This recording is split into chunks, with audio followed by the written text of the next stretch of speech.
po yung naglalakad lang po ako pupuntang school kasi malapit lang po sa amin. Pag umuulan po, magsakay po kami ng tricycle. Pero pag ganito maganda ang panahon, nakatamdaman ng init, yun, naglalakad lang po ako. Pero pag ako lang isa, yung bunso ko naman, iniiwan ko sa lola niya. Pero yung lola niya kasi uuwi na din sa Iloilo itong susunod na linggo, kaya may isama ko na naman siya magsundo. Sa ngayon nandiyan pa yung lola niya, iwan ko muna sa lola niya. Labasan na yata, hindi pa. Dami na po doon. Hindi pa yata labasan. So, thank you. Pakita ko sa inyo mamaya yung daming tao.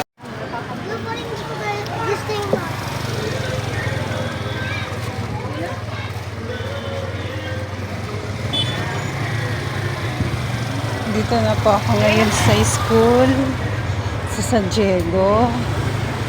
Yun, daming tao po.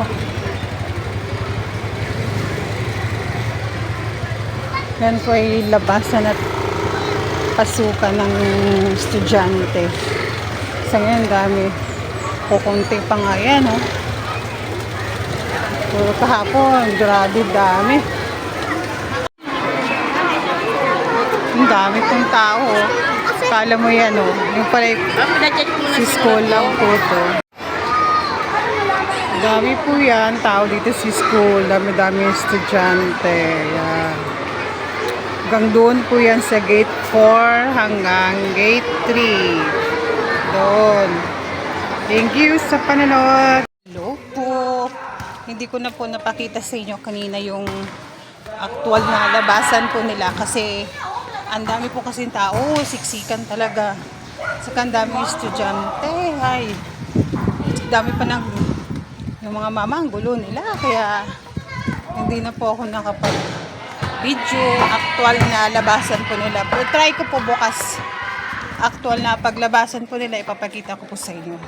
So sana po magustuhan yung aming vlog. Thank you sa panonood. Bye-bye!